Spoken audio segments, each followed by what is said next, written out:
This is Dean with Gaming with Madness, and today we're going to play Kana Gawa. It is a lightweight, friendly art game. It is competitive, plays up to 4 players. It's well balanced with even 2 players as you're displaying a different number of cards for selection if there are fewer players.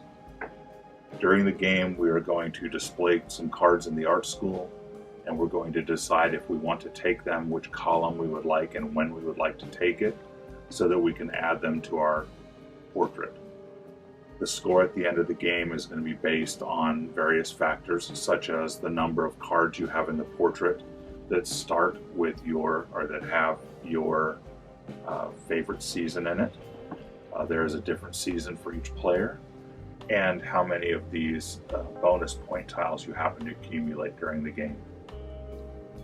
The basic play of the game is that we are going to draw cards and we are going to flip them face up on the white tiles, face down on the red tiles, and we're going to fill as many columns as we have players. So assuming we have 3 players, we would fill like this. Each player, other than the person who dealt, or starting with the person on the left or the person who dealt, will get to choose which column they would like if they would like. If no one chooses any, then we will continue to fill more columns.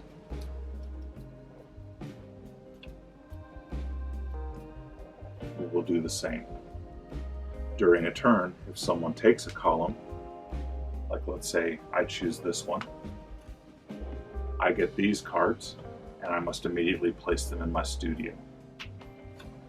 I have 2 choices for how I place them.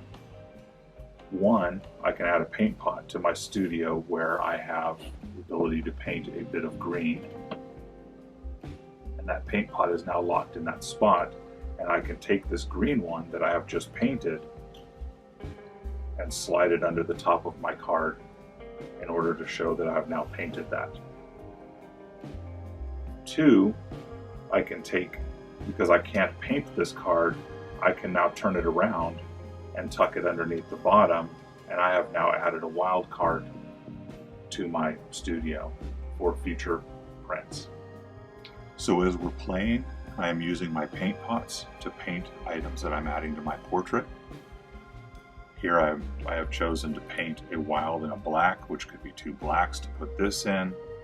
Or for the next card, I need a blue. I might use one of my arrows to move one of my pots over to a blue, and now I could add the blue. I need a green. I could use one of my arrows here. I could paint a green. Next turn, I could paint another green. If I received both of these in the same turn, I only have 1 green. I would need to use both of my arrows to move this paint pot back to get a wild in order to paint them. The game will end when we run out of this deck, or when somebody has 11 panels added to their portrait.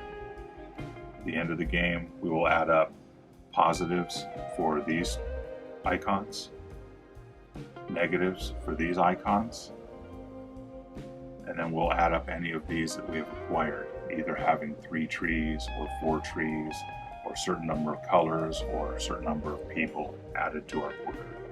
Plus we get a bonus for having consecutive runs of our season.